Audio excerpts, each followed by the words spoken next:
Hello and welcome back to Scared in the Name of Science. We're here for a little special today, and I am really excited to have with us Craig Hallam, who wrote the book Shuck, which we've posted about on our Instagram quite a bit. I know Al has the copy at the moment to read, which is really exciting. So Craig, do you want to introduce yourself? Yeah, I'll make something up. Yeah. Hi everyone, I'm Craig Hallam. I'm an author from Doncaster. I like writing weird stuff. That's probably the shortest way of saying it. I've been obsessed with gothic fiction, films and all that kind of jazz since I was too small to be watching them, really. And yeah, it's just seeped into my brain and now I write new ones. I've been kind of obsessed with, because I loved fantasy stuff as a kid as well, so that kind of crossover between horror and fantasy is usually where you find folklore, actually, isn't it?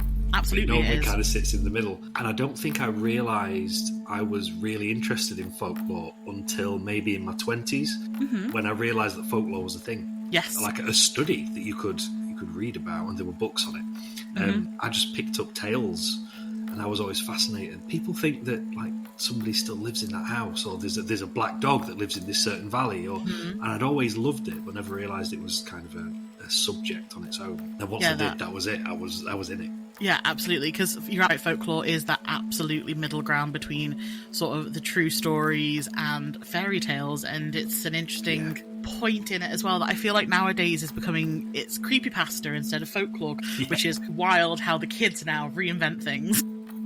Oh, and some of those creepypastas, because I am obsessed with horror, I can't help myself, some of them are incredible. Do you have a favourite? Oh, it's too hard. I'm trying to think. A really good one that I can't remember the title, but it was about a project or something like that, a sleep project, and somebody being denied sleep for a really long time, and is it like they started like speaking in tongues and things. Could be that one, like the Russian sleep project. Was it a Russian thing? That's the one. That is the one. Yeah, I know exactly which one you mean. Yeah, I read that one and thought, I really wish I'd written that. Yeah, and that's when you know it's a banger, when you wish you'd written it yourself. I really like the one that I think is probably my favourite, and I still don't know if it's just a folklore telling that we've stolen as a creepypasta or not, is the one that's like Tic a Tac, which is about you're in your room, you hear a tapping on the stairs coming up, you like go to call out for your mum, and then like she grabs you and pulls her into her room and is like, don't answer that because it's not me, even though it's like had her voice or something like that. And then you hear her voice. Yes, yeah. That is one. Creepy. I hate that one, but love it. But love it, yeah, because we love to be scared, don't we? We're just insane, basically. We love to be scared. Yeah, it's that what is out in there in the dark kind of vibe. It's that safe to be scared thing. You know, roller coasters, that kind of thing. That I am scared in a controlled environment. That's when you start checking over your shoulder as you're walking home one night and things like that, because it gets in your head. Yeah, it's what I've done with Aliens. Aliens is possibly my biggest fear ever.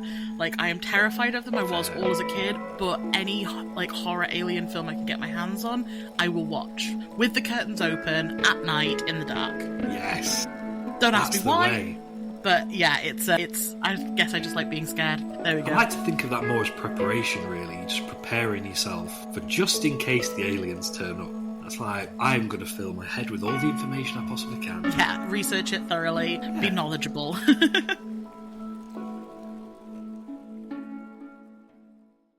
Coming back to sort of the Shucks and the Hellhounds, what stories did you hear about when you were growing up or that helped inspire the book? The super famous one is the Blyber one. Mm-hmm. With the Shuck that appeared in a storm. You can still see the claw marks on the church door. The priest faced off the dog. That's the big story, isn't it? But I actually came across the story from a song by The Darkness, which you probably have heard. I've heard of The Darkness. I haven't like deep dived into them though. So there's a reason for that. They're a guilty pleasure. I love them, absolutely love them. But yeah, the song is called Black Shuck, and I love rock music. I listened to this album. There was a particular song in it called Black Shuck. It is an absolute banger. And I thought, have I heard that somewhere before? Mm-hmm. And I had, obviously, but it had slipped out of my brain. And so I started looking it up, what the song was based on, and I was like, oh, wow, that's like a really good story. Yeah. And it's one of the few proper written accounts. I say proper, take everything with a pinch of salt, don't we? Yeah. As you are well aware, you do the podcast. Yes. But yes, it was one of the few proper like written down accounts, because there are so many black dog stories the world over, going all the way into prehistory. There are so many that occasionally I cross the streams. It gets very confusing. It does, because the stories all have certain things in them that are very, very similar, but then one or two maybe details that make them particularly unique. Yeah. Hence why when Al was talking about it in season 1, episode 4, and mentioned about the fact that this hellhound she was talking about had just a singular red eye, I was like, yes, that's a completely new fact to me. Well, fact, I say loosely. That's a completely new idea to me. I've never heard of the idea of this one bright, shining red eye. I always thought it was almost more like direwolfy in a way. Yes. But yeah, that's how I always pictured it, and I think that's probably where I started with the black dog thing. But I'm really into witchcraft and things like that as well. Actually, quite a crossover. Yes, black dogs are all over witchcraft, kind of mythology and legends and folklore as well. And when you look into it, it's one of the oldest continuing pieces of folklore that in human history. This black dog thing, which is bonkers, really. Yeah. When you think of all the folklore stories from across the planet, literally every continent has a black dog story in some way, shape or form. And isn't that fascinating? That blows my mind. So interesting to see that we have these commonalities and we've got these ideas of witches across the entire world as well. One thing that I think is really interesting is this idea that we would bury dogs in graveyards to act as a guardian, as a protector. Oh, the Church Grim, yeah. Yeah, but also sometimes black dogs would then be known as a witch's familiar. So it's that duality of, is it there as a protection or is it there as for harm almost? Yeah, exactly, yeah. And funnily enough, I was talking to a young lad at a book signing. It was a witches' market, a night market in Rotherham. A young lad came over, and I think he said he was from Nicaragua or something like that. So as soon as he started talking, he had this incredible accent that I'd never heard before. And I went, do you mind me asking where you're from? He was like, I'm from Nicaragua. I was like, that's insane. What are you doing here? You know, as you do. Why Rotherham, of all the places in the world? And he spotted Shuck on the table. Yeah, he was saying, they have a black dog story in Nicaragua as well. But apparently there's a black dog and a white dog, and they always work together. And the black dog is the death omen, which is pretty much the one that we tend to have most over here, isn't it? But the white dog is a nice guidance spirit as well, and they tend to be seen around the same time together. So they're a tandem spirit. Interesting. It which blew my mind, and then I was in it, and I was like, you need to now tell me absolutely everything you know about this random folklore story. And luckily that he was really into it, so he could tell me loads. Yeah. We do have some in this country that are supposed to be benevolent as well, don't we? They're just rare.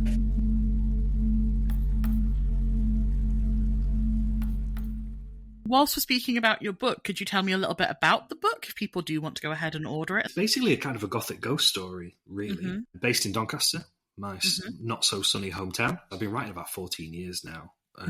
Yeah, you've got a really wide discography. Released or something like that. Yeah, and it was to bring myself back to my gothic roots type of thing and write these books that I've been wanting to write for years. So it was to get back to my gothic roots a little bit, and I wanted to put Doncaster in more fiction because it's quite a rare thing.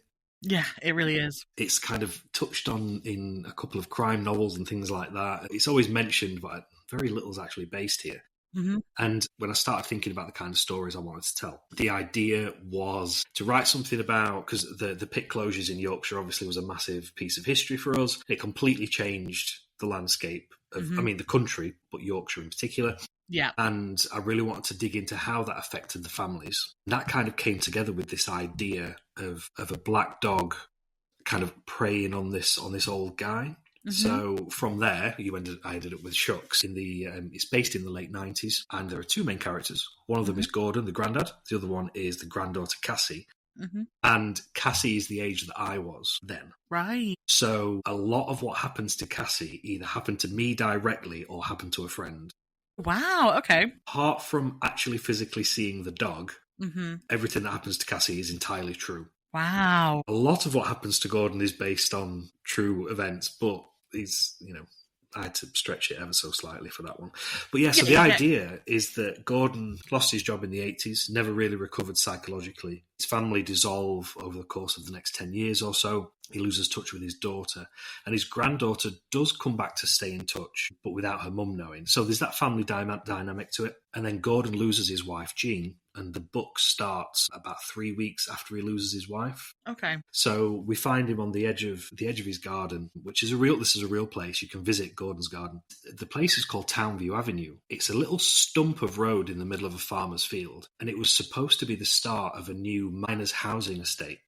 But the mines closed and it never got finished. So this field is just sat there, and his is the last house on the end of this street that was supposed to be so much more and never really came to anything.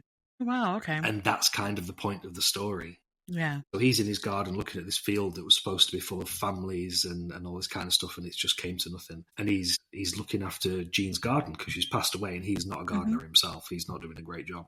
But that's when he starts to see this dog on the tree line on the opposite side of the forest. Basically, as the story progresses, he thinks Jean might still be in the house with him. Okay. And so it's a lot about kind of grief and loss. The dog starts to prey on him and starts getting closer and closer as he kind of becomes more obsessed with the idea that Jean might still be in the house. But at the same time, Cassie is going through some predatory things with some older boys as well. Right. And she starts seeing the dog as well. They don't kind of cross the streams and realise that they're both being preyed on by the same thing until much, much later in the story. Yeah, I really recommend our listeners to go and have a read of it. I know Al's really enjoying it at the moment. I can't wait to get my hands on it from her to read as well. I can't wait to read it now, knowing that the stories in it are kind of true. Yeah, pretty much everything is true.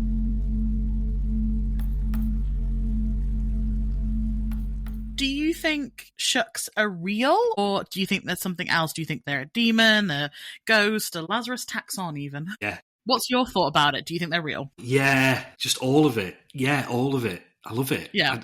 The thing is, I love it too much to not just go, yes, yes, give me every single reason for it to exist. And I'll just go, yeah, that sounds great. I believe you. It could be, as I've been doing some research, there are too many familiar things about the story for me, for it not to be so inherently connected to the human psyche now, for you to say that, no, it's definitely not real. And I know that sounds weird, but you know, like, is it pareidolia? Where you see human faces in things that don't have human faces. Yes. Like in a plug socket, it's like, oh, that looks like a face. And we do that a lot, don't we? You know, Jesus on a slice of toast. Yeah, if you stare at a pattern on a wall long enough, you're going to see eyeballs. Yeah. You're going to see things, because that is how the human brain works. And it makes me wonder whether it's another one of those things, like maybe like ghosts are, that in times of stress, in twilight, in the dark, our brains are specifically tuned to look for predators. And it's something that your brain just goes, that could be one, that could be one, that could be one, that could be one. And before you know it, you're like, that's a dog shape. No, that's a dog shape. Because dogs have been so connected to humanity since, I don't know, thousands and tens and thousands of years we've been living side by side, that the shape of a dog is just burned into our brains. But I do have to wonder if there's something in the back of our heads that go, yeah, we've domesticated them, but we're always kind of waiting for the turn back to animal. It's the same with any animal, isn't it? They're only as tame as they are in the moment. So I don't know. I'd love them to be ghosts. Yeah, it makes me wonder whether something is so inextricably linked in our psyche to dogs and dog-shaped things and predators that's what we see. Yeah, definitely could be. And before you know it, humans connect things to stories, and oral history has been so important. We've been telling oral history for far longer than we've been writing things down. Yeah. Yeah, I just find it fascinating that we all see the same thing. I mean, I've done it. It really is. I've been out because I like camping and things like that. I've been in the woods in the pitch black in the middle of the night. The fire has gone out, twitchy as hell. Like, look, I know there are no animals in the woods. It's England. Yeah. Like, we've killed them all. There aren't any interested animals anymore. But you still find yourself looking over your shoulder.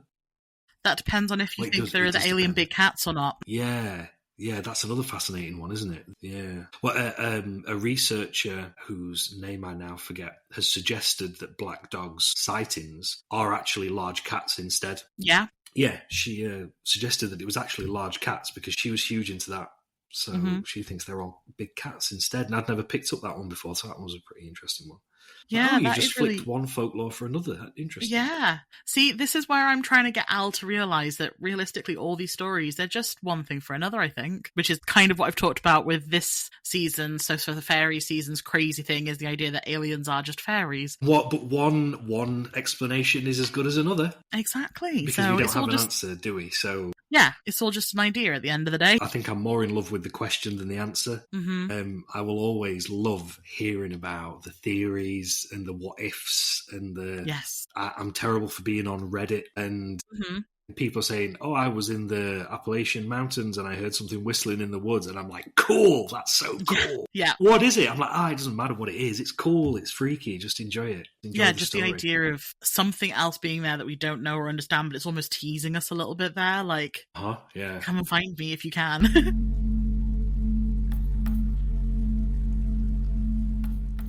Obviously, you're from very close by to my hometown as well of Sheffield, and you're from Yes. Yorkshire. So I just wondered if you had a favourite Yorkshire ghost story at all. Oh, that's so difficult. There are so many. Yes. Just in Doncaster. I did a talk recently about Doncaster witch trials. There was a couple of witch trials in Doncaster. And when you look, there's actually a lot of folklore for it.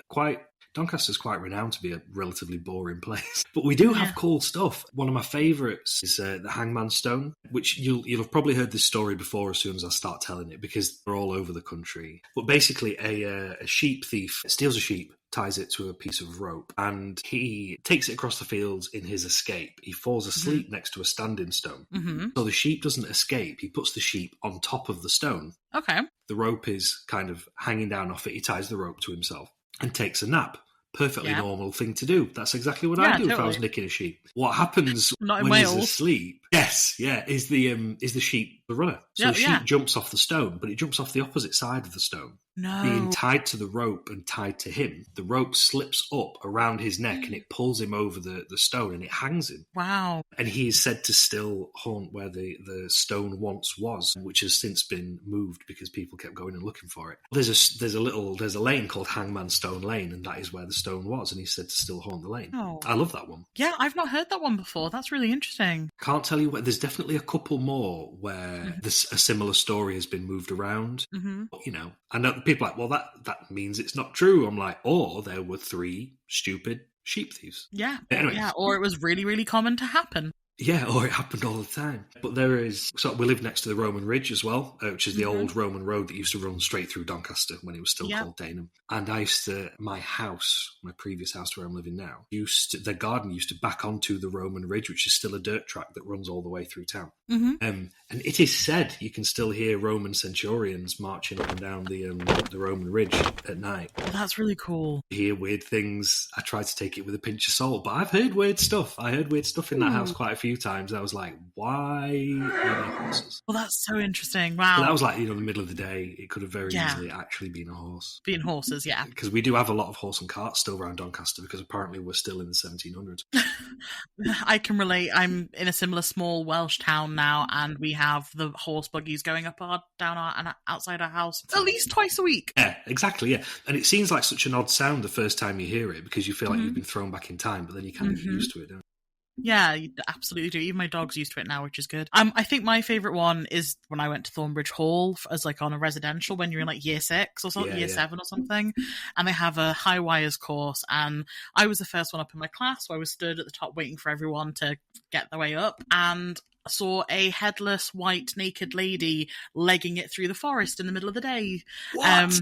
Yeah, and I eventually found out that actually, there is supposed to be a white lady that haunts Thornbridge Hall, so I was like, hate this, but love it. So that is incredible. Yeah, it was very unique. One of the kids in the class a couple of days later claimed to have seen a floating woman's head come in through a window, but I'd also been very vocal about my stories. Take that with a pinch of salt. Kids are kids. Yeah. If you want ones that I've seen, yes, and definitely seen, yeah. I say as definitely as you can be. I saw something, because I used to be a nurse. I was a nurse for 10 years, and then I was an undertaker for 3. Wow, so you've probably experienced quite a lot of interesting things. I've seen some weird stuff that I can't. Yeah. I've seen a lot of weird things that I've then gone on to explain away and gone, right. Yeah, that's fine.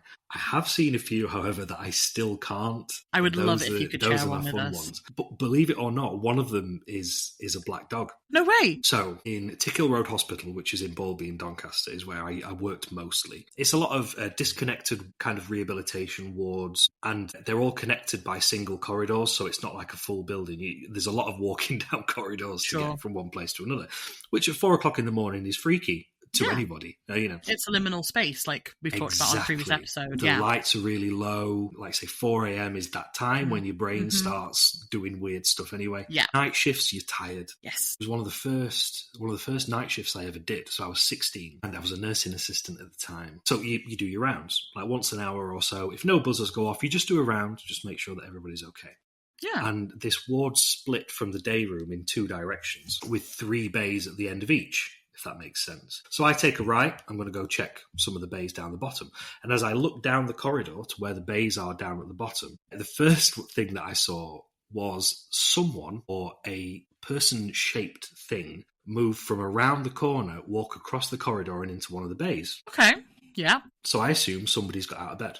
Yeah, makes sense. People go to the toilet all the time. The toilet was round there. So, I trot down, have a look. But when I get down there and look in the bay, not only do I realise that the bay is full of ladies, and I just felt that it was a dude. Right, yeah. Very tall, very thin, and these were kind of smaller, diminutive, elderly ladies. Yeah. But the thing is, they all had walking frames. There's no walking frame with that. Yeah, and if I saw. If it's a rehabilitation, they're going to need them. Exactly. But they were all asleep. They were all asleep. The cot sides were up on all the beds. So I promptly turn around and start checking the shadows, as you do. Mm-hmm. Instantly, my brain goes, one of the old gents from another one of the bays has got lost in the night. Yeah. Happens a lot. Yeah. I must have searched for 15, 20 minutes. I couldn't find a darn thing. And there is no other way out of that room other than the fire exit. So, unless somebody went out the fire exit, I just don't think so. Yeah. Mostly because I would have heard it. You hear it. Yeah. Yeah. Fire doors that was are my heavy first one. things. Wow. That's so interesting. In a hospital as well. Oh, so many things. On another ward, black dog all the way, which was a one long corridor with rooms off of it. Again, early hours of the morning. It always is, isn't it? Low skulking figure down the bottom end of the corridor, again going into one of the bays. Very dog-shaped, very dog-like. So I stepped into the day room where the other staff were, and I was like, I have just seen a thing. Because we're quite open about it, because everybody has seen or experienced something. If you work in a hospital, usually they're like, ooh, what was it? Because we're all obsessed with that kind of stuff. I was like, looked doggish, and one of them said, oh yeah, apparently there is a dog on the ward, apparently. No way. And I was like, cool, I didn't know that. So then I went to have a look, because I'm obsessed and I'm a lunatic. In fact, I got quite famed for being the person that would be going, let's go have a look. And then while everybody else was cringing in the day room, because again, I'm a lunatic. But those two, only I saw it. But I have two where it wasn't just me. Okay. One of them, we'd moved wards, because when they decorate a ward, they have to completely decant you from one to another. And we'd never been on this other ward before. It was the only psychiatric ward in the whole hospital at that point. Okay. Because it was a locked ward for safety reasons for the patients, obviously. Yeah. We didn't go on and off this ward ever. Really. Yeah, there was no need for us to go there. So when we got decanted to this ward, we knew nothing about it. We didn't know where the store cupboard was. We were completely lost, basically, for the first fortnight. But I was, again, night shift. There were me and two other staff members. I was sat reading a book in the day room, and Sandra was knitting, and Phil was on a phone, because she always was. And we were just sat there. And where the table was, we were quite close to the wall that doubled onto the corridor that ran all the way down. And I swear to you, this is true. We heard 3 loud slaps of a flat hand on the other side of the wall. Whoa. Slap, slap, slap. So I look up from my book. The other two are clearly filling their shorts at the time. Yeah. And I went, did you two just? And Phil went, just don't. Because that's what she was like. You just heard that, didn't you? And Sandra went, like that, because that's what she was like as well. Yeah. Went, I'm just going to go check. And Phil went, well, I'm not going. There were some expletives in there. But so I step out into the corridor, look all the way down the corridor. There is nothing there. Yo, that's so sick. So I lean back into the day room and go, guess what? Phil is losing her mind. Sandra's like, I don't need this. It's 3:00 in the morning. I don't need this in my life. I went, I've got to go look. Because I was the nurse on duty as well. Yeah, like, there isn't another check. Nurse for like 3 wards or something like that. I've got to go check. So I kind of go have a look around. But again, we were a neuro rehab ward at the time. Most people were stuck in bed. Nobody could get out of bed on their own, even the ones that could. A lot of people were in wheelchairs. Not a thing. Checked every bay, every room. Everybody was asleep. Cot sides were up. And that's usually the teller. Because cot sides are quite difficult to climb out of, especially when like you don't have like, all of your limbs working properly. Yeah. Not a darn thing, but we all heard those 3 slaps right next to us on that wall. Wow. That one still blows me away because I cannot explain that one, and I have tried. Could it have been pipes or anything? Or was there is a lot of that. Yeah. There is a lot of that. It was kind of the flat, kind of wet sound. Yeah. We get groaning pipes. We got groaning pipes quite a lot. We were like, that's the pipes. But I'm not sure about that one. Yeah, because it is quite a distinct sound, that sort of slap sound. Slap. And it was 3, like, very strange. But the other one, again, night shift, always a night shift. And we were helping this patient. He was about 3:30, I think, or something like that. Yeah. Usual time, that liminal time, as you say. Mm-hmm. And the curtains around a bay never fit. If you've ever been in hospital, folks, you will know that those curtains never fit. There is always a gap. Yeah. And the gap was behind me. So we're on opposite sides of this bed, helping this guy. And I turn around to grab some wipes from the side, and I spot someone walking down the corridor behind me. So there are only 3 of us on the ward. There's me, Sarah, who I'm working with, and Gaynor, who is supposed to be on her break asleep up on the in the day room, which is the other end of the ward. Yeah. So I clock this person walking down the corridor. It's not Gaynor, and me and Sarah are right there. And so I turned back to her, and I went, did you just... Because that's the first thing you do. Did you just see that? That's the first instinct I always have. Am I mental, or did you just see that? Yeah. Sarah's grey. Went, you did? What did you see? And she went, somebody just walked down that corridor. And I was like, right, finish up, quick. Yeah, so we finish up helping with this guy. And she went, you're not going to worry. I was like, yes, I absolutely am, yeah. So I run down the ward. It's where there's a sluice and a bathroom and a fire exit at the bottom, and that's it. So obviously, there is nothing there. There's nobody there. And if there had have been, if somebody had walked back up, we would have seen them, because we saw them walk down, we would have seen them. And Sarah didn't take her eyes off the corridor from fear the entire time we were helping the guy out. So I was like, guess what? Nothing there. And she went, I'm out. And she just stormed off down the ward. She wakes Gaynor up, who's been on her break. She was still on her break. She wakes her up, tells her the story. They stay in the day room together and refuse to come down the ward. Wow. I download an EMF app to my phone because I'm a psycho. Oh my gosh. And and start Most Haunted in. I based myself down the bottom of the ward for the rest of the night because I am desperately trying to see whatever it was again. And I didn't see anything. The EMF is a crazy idea because it's a hospital. Take it with a pinch of salt. There's electrics all over the place. There are machines all over the place. That just scratch that one from the record. There's no point. Yeah. But it was fun. Yeah, absolutely. And I was down there the whole night. I have a similar device on my phone, which we did when we walked a graveyard, a year ago, that was full of old ex-miners. So I started speaking the very basic Welsh that I can to them. And I think we picked up some Welsh on that, but that's just... Interesting. Is that one of those apps that, because I've seen people use these, where it kind of picks up and amplifies the audio? Kind of. It's called Ghost Vox, and it cycles through the radio, essentially. Yeah. Sometimes it kind of works, sometimes you clearly get radio. Yes. But so I'm a little bit dubious about whether it actually works or not. Yeah, but it was interesting. I want to have a bash now. But I just love that kind of stuff. Oh, I wish I wish I still worked in hospitals and that thing was a thing now, because I would 100% sit there all night with that turned on. Just listening. No issues at all.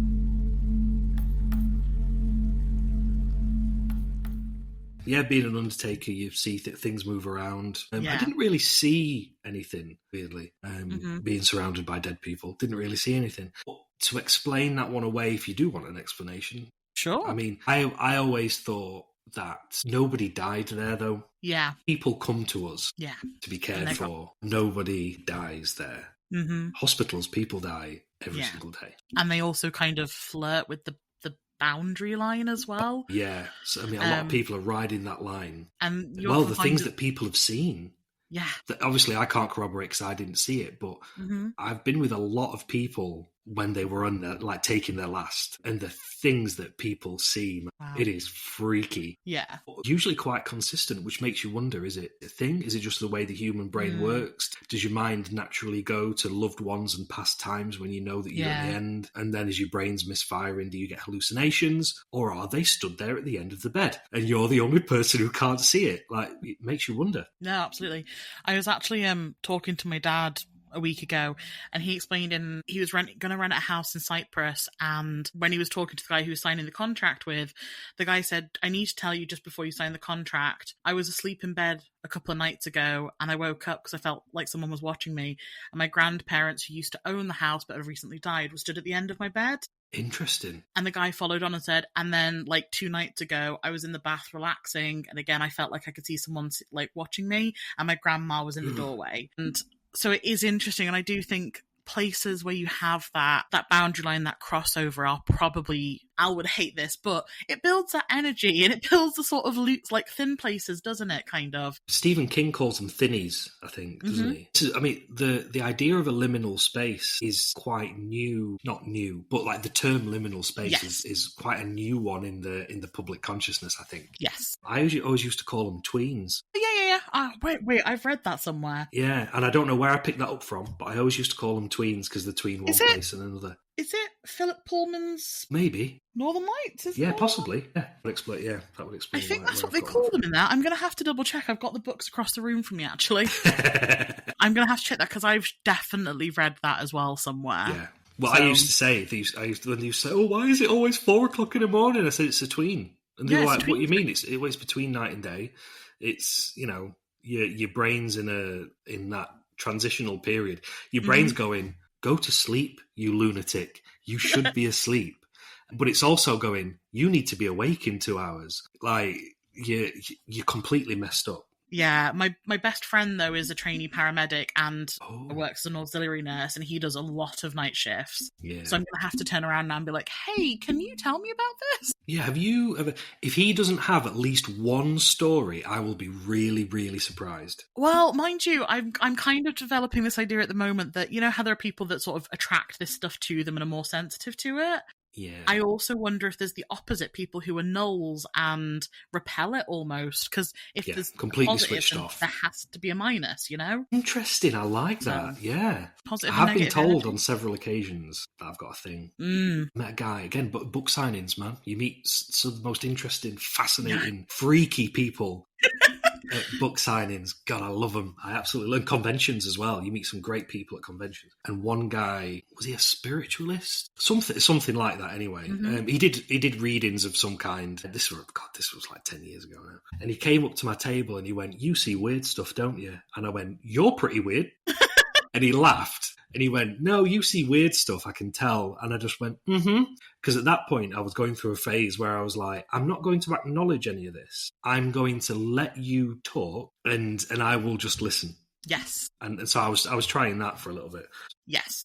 He wasn't the first. But yeah, he just walked up to me and went, "You see weird stuff, don't you?" I was like, okay, cool, that's weird. I did when I was a kid as well. Really? Yeah, I always got what I call Wiggins. Okay. Which I think I stole from Buffy. Yeah, could be. They used to say that, I'm pretty sure they used to say that something was giving him a Wiggins, so I stole it from there. But yeah, just some houses give me a Wiggins. Ah.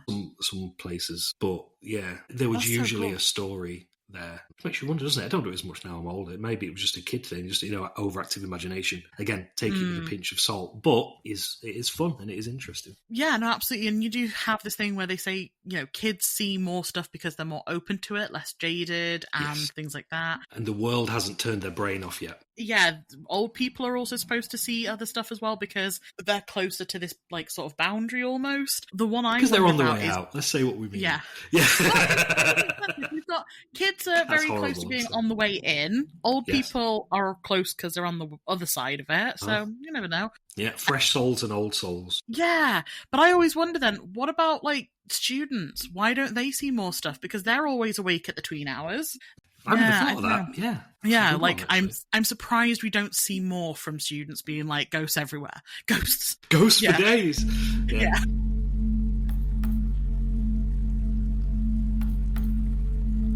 I mean, I wanted to say thank you so much for interviewing. It's been amazing to speak to you. Thank you for sharing your stories. It's been really fun, thank you. And where can people go and buy Shuck? It'll be on Amazon and things like that. Or you can look me up and get it from my website if you want a signed copy and I'll post it out. Craig, amazing. Thank you so much, Craig. It's been really lovely to speak to you. And if we're ever up north again doing an investigation, we'll definitely invite you along or something like that. Oh yeah, give me a shout. I'd love to do that. That's sort of our next few avenues, is to try and go and do more physical investigations and stuff, but we've got to build up first. Love to. Absolutely love to. Thank you so much. And everyone else, please get engaged with us on Instagram, Threads, Reddit, YouTube, we're on Spotify as well. Leave comments, get involved, and where can people find you, Craig, on social media? Everywhere but TikTok. Good. Yes, I can understand why. Well, thank you so much. Lovely. Thank you ever so much for having me. Cheers, Roxy.